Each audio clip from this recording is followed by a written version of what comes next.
Hello and welcome. My name is Megan Lucky, and this is A Lucky Life. Come along with me as I try and get to know myself better and hopefully help you get to know yourself better too. Hello, friends. Hello, strangers. Hello, haters. Welcome to the season finale of A Lucky Life. This has been such an incredible experience for me the last, how many months has it been? Let's see. It's been since, was it March that I started this in? Probably March. So March, April, May, June, July, August. The last 6 months I've been doing this. 21. This is the 21st episode, and I've learned a lot in doing this, and I'm ready to take it to the next level. I have so much to tell you guys this episode. I want to start by prefacing that I'm going to try to not touch this entire episode. I'm not going to edit it. I'm going to leave the likes. I'm going to leave the ums. I'm going to leave the pauses and the stutters and the things that I might normally want to cut out that might be controversial or that I maybe sounded weird saying. I'm going to leave all of that in. And I'm hoping to keep that trend going into the next season, at least for some of the solo episodes that I do, because I just want to be real. I've wanted to be more and more authentic throughout this whole process. And I woke up this week to this feeling, especially after the New York Post article, which I will definitely be talking about after I pull a tarot card, which if this is the first time you're joining us, I do this every episode. Even if you don't believe in tarot, like they serve as a little message for me, and they make me more comfortable, and they bring me like closer to my inner truth, because any card can be applied to any point of any person's life at any time, for the most part, if you really think and really allow it to. So they're really just like a great way to reflect and get to know who you are deep down to your core. So anyways, yeah, I'm really excited for season 2. And before I start blubbering away, I don't even know if blubbering is the right word, but again, we're going to leave it in there because I'm not touching it. So let's see. Let's pull a card. Whatever. Oh. The Mother of Wands. Okay. Let's see. I'm not even going to, gotta pull it up quick because I'm not taking this out. All right, here we go. Nice. Attractive, domestic, and vibrant. The Mother of Wands is a vibrant woman and a happy mother. Family comes first in her world. She's very protective of it and is the dominant parent within the home. Though proud and determined, she has enough grace and beauty that you'd hardly notice her forceful nature. Oftentimes, she has overcome great pain or trauma in her life. It's important not to get on her bad side. Protective, clear vision and focus, consistency of attention, reminder to protect what you hold dear. Energy into daily work creates nurturing environment. Okay. That's a lovely card. And kind of like what I was just saying, there's good cards in the deck and there's bad cards in the deck. And I use bad in quotes because even the bad cards like can have important messages that lead to really good things happening in your life. Whenever I read other people's tarot cards, I always say, don't take it too seriously that you are expecting bad things to happen, but also take it seriously enough that you look inward and think about what could lead to some of these negative or positive cards and accentuate the positive traits that lead to positive things and reflect on the negative traits so that you can change your future and your outcomes. Anyways, listening to that card, I think it really resonates with me right now, especially because I'm trying to be more assertive and determined with what I want to accomplish with this podcast and just in my life in general. So with that being said, let's talk about the New York Post article that came out last weekend. So if you haven't seen it, just Google my name or Google Beer Girl and it's going to pop right up, I'm sure. I did an interview on last Thursday with a reporter from the Post who reached out ahead of the US Open wanting to do a little interview with me. And I thought, oh my gosh, what a fun idea. Not only did I think this will be a great way to get people excited about the US Open, but it also just sounds like so much fun for me to like open up about who I am and what I'm going through. And I don't know, just connect with people on a different platform. So I don't have a publicist. I don't have a PR agent. I really just went in. It was a Zoom interview. Had a conversation with her. I thought it went really well. It was cute. She asked like somewhat normal questions. And then I went into the city and I did the little photo shoot for it, which I thought was going to be so fun. And it was adorable, especially the photo shoot. So then I kind of just moved on with my day, and she followed up with a few more questions over text later on because she was trying to get more on a certain angle that I'll mention in a minute. And so then the article came out on Saturday, and the reporter texted it to me. And at first glance, I opened it and I was like, oh, this looks super cute. And I was excited. And then I read the article, and I really read the article.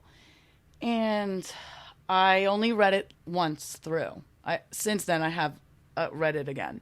But I read it once through, and I was actually disappointed with the narrative that was painted of me. And I wish I could say that I wasn't surprised, because given how a lot of the media and just people have portrayed me in general about Beer Girl, I shouldn't maybe have been surprised, or I should have been surprised. No, I shouldn't have been surprised, but I was. Went into it kind of naive, which is very Megan-like of me to do sometimes, and I'm trying to get better at that, and trying to get better at not being too honest and vulnerable in places and situations that don't deserve it. And like I said, I don't have a PR person. Like, I'm a regular person, so I didn't know just how bad the press can be with manipulation and trying to get the narrative that they want. Basically, the narrative was that I'm an unemployed loser, basically living with her parents and aiming to cash in on internet fame. It was, and I'm just going to be blunt, it was a very sexist article and misogynistic. Again, shouldn't have been all that surprised. I don't entirely blame the reporter, Angela, because she was just doing her job. But I'm going to do my job and speak my truth about this and say what really happened. Like, a lot of the pieces in that conversation that she used were taken out of context or manipulated to fit her narrative. And that's what the press does. So at the end of the day, I wasn't even that upset about it. I'm moving on, and I'm trying to not let it bother me. That being said, it has woken something up inside of me. I'm really sick and tired of letting other people write my story, write my narrative for me, and not being the author behind that. And that's kind of why I started this whole podcast. I'm ready to be my own author. I'm ready to write my own fucking story. I'm ready to take my power back and my identity back. And I feel that through this Beer Girl situation, it's allowed me to see how much I have been bending myself for other people's comfort. And I'm done doing that. And I really want to be me and have that be enough. And if it's not, there were multiple times in the article that she says I'm trying to monetize and I'm going after beverage brands. I'm trying to be an influencer. That is such a small part of what I'm doing in my life right now. And of course, that's the only thing she chose to write on, because that's what her editor wanted. And she told me that, because I reacted to this article to her. I was like, hey, that was like kind of a rough opener. Um, and she was like, oh yeah, my editor wanted an angle on you that hadn't been covered yet. And I was like, yeah, okay, I get it. Even though like that's kind of shitty and it's obviously not accurate to me. So it is what it is. There's no going back. I can only control what is in my control. So there's no going back on that interview. And I'm going to use it as an opportunity to grow and to learn from it and to share my experience with you guys, so that, you know, I can live my truth and continue to like share that with you guys and encourage you to live your truth and not let what other people's opinions about you change you. Because again, everyone will judge you no matter what. People are going to judge you for the things you do, the things you don't do. One of the things that really annoyed me about the article and why I say it's sexist is like, people will judge me for trying to monetize on my platform and think like I'm so cheesy and just basically like read the article and you know what I'm talking about. Or they'll judge me for not trying to monetize on my platform and think I'm a fool not to. And no one would say that about a man. Like a man taking advantage of an opportunity isn't as like villainized as it would be for me. Just go and read any of the comments. The comments are brutal as predicted. Again, these people don't know me and I have to know that and not let it bug me. And it really doesn't, but it does invigorate me about the bigger problem and the bigger story behind it. Like I told this woman so much of the things that I'm doing while I'm living at home, unemployed. I'm just not working in corporate. That doesn't mean I'm sitting on my ass trying to like make money off of beer sponsorships. Like I did one deal with an alcoholic beverage company and that was recently, and you asked me point blank. I'm not going after any beverage sponsors. Like I'm a yoga teacher. I'm getting certified as a life coach. I'm doing all of these amazing things for myself. I'm working on all these projects. I have a podcast. You did say that. I will give that to you. But you didn't say what it was about. And again, you kind of like allowed it to fit your narrative that I'm like trying to use fame to cash in. But where that article is really wrong is I am not even close to desperate enough for money and fame to let these narratives of me define who I am and determine what I do and what my actions are. So it's really got me thinking about Beer Girl in a new light. And I love Beer Girl. She's been super fun. This persona has been... It's taught me a lot. It's taught me a lot. However, in light of this article and other things going on behind the scenes that I'm not ready to talk about yet, but stay tuned for the next season because I'm going to drop some effing bombs, some fucking bombs. I'm going to drop some truth bombs. I'm going to be real as hell. And I'm just ready to see what this next chapter has in store. I'm ready to live in my villain era and encourage more people to speak their truths, okay? I'm going to have guests on, like I said, and getting back to my point, sometimes I do this where I lose my train of thought by going off on a tangent, and being solo on these podcasts, it's very easy to do, but I'm not going to edit back. So I'm going to try and get my train of thought back. Anyways, she said that I was like unemployed, living at home. And it's funny because when she started the interview with me, like she asked me like, you know, how are you doing? Where are you? And I told her, and of course I was honest. And she was like, oh, I would never judge anyone for living at home. And like, then she opened up the article with that. And also just even saying that means she knows other people would judge me for that. And then she used it for her article. which, like, again, she's doing her job, she's getting her clicks, whatever. And she did that a lot more throughout the interview, like little things that I said. Like, I even made a comment, like a silly comment about how annoying it is that people comment about how I like chugged my boyfriend's beer after finishing mine on one of the Jumbotron moments, and how people are annoying about that. Like, I bought my own beer, and of course she only said, like, and she took her boyfriend's beer in one of, like, her lines, and, like, she knew it was clickbait because I basically told her that. So I was giving her ammo, and she took advantage of that. Whatever, again, nothing I can do about it now. And just, like, manipulated a lot of the things I said. One of the things I said, she asked me, oh, how's your boyfriend? Are you guys still together? I said, yes, he's good. She's like, how has he been with this whole situation? And I was honest with her. I was like, this has been hard for both of us, but he is, like, a super supportive boyfriend, and, like, I'm lucky and we're happy. And she took that and wrote in the article that my boyfriend is super supportive of my public shenanigans, which is just like, come on. Not true.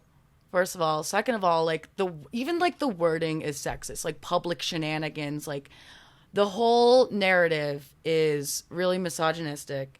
The whole everybody thinks I'm part of this army and this mascot for being, like, a hot beer girl who is fitting these beauty standards and, like, chasing fame, and just, like, painting this picture that is just not true to me.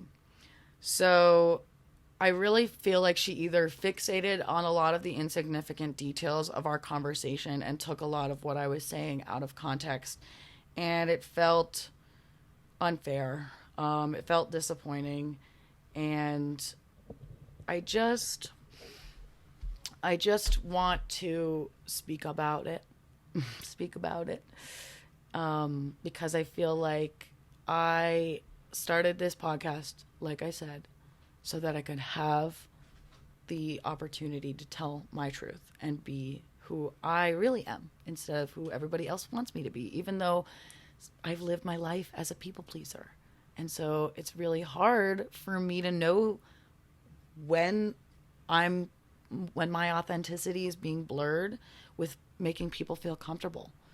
And thank you, Angela and the New York Post, for opening my eyes a little bit more to how I need to set up better boundaries for myself, and to kind of let me take back my power and say, you know what, fuck this, I'm over this, I'm done with this kind of shit.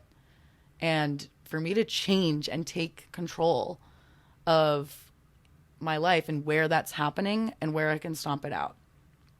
I also read some of the comments, which I normally don't do, but again, educational purposes. I'm doing this so that I can learn and grow and just see, again, how easy it is for people to judge an article like that, and for people to judge me and this sliver of me. So the next time you are judging someone based off of something small or something on the internet, like, just keep in mind that it's all an illusion, and it is whatever it's saying to you, whatever you're judging says a lot more about you and your life and your perceptions than it does about the person you're judging. So, and that's something I have talked about in this podcast, and I definitely will talk about more at length because that's something I'm very passionate about. But yeah, overall, there were some fun parts of the article and, like, some funny things that, like, I was happy to see and, like, share with the world. But yeah, like, my biggest takeaway was using it as an opportunity to grow and learn from. So I've said that enough times. I'm going to stop talking about this damn article. But on the US Open front, I'm going to be honest, I don't know if I'm going to go back to the US Open this year.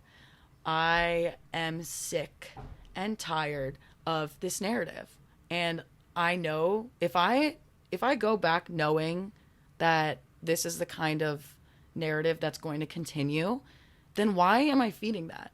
Is this really who I am? I really have to ask myself that. And again, like, I'm the same person. I'm the same fun girl who would chug a beer on the Jumbotron. But this world can be cruel. And I'm not saying that I can't handle it. I can. But I'm taking control back. And we'll see if I go back this year. If the people and the organizations that should be supporting me aren't supporting me, and I won't get into it too much, then why am I going? Like, I am sorry to the fans that have been nothing but loving, supportive, and fun if my decision is not to go this year, and I haven't decided yet, but I don't know. We'll have to see, because I've again, like I said, I've been grateful. I've loved it. However, maybe it's time to retire, Beer Girl. And I know that's so hard for me to say. And I don't know what's going to happen yet.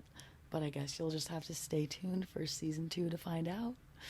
Like I said, there's going to be a lot more fun in season 2. A lot more truth in season 2.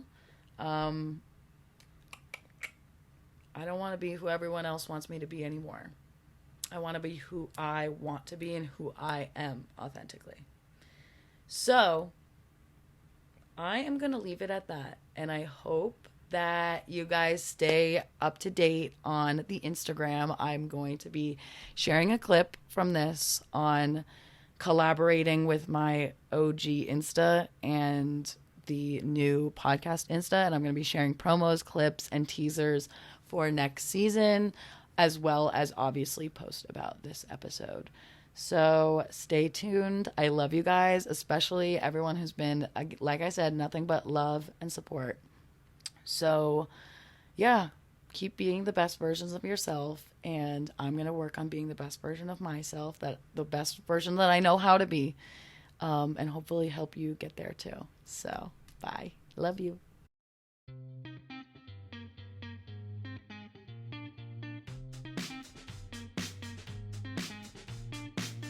Hello and welcome. My name is Megan Lucky, and this is A Lucky Life. Come along with me as I try and get to know myself better and hopefully help you get to know yourself better too.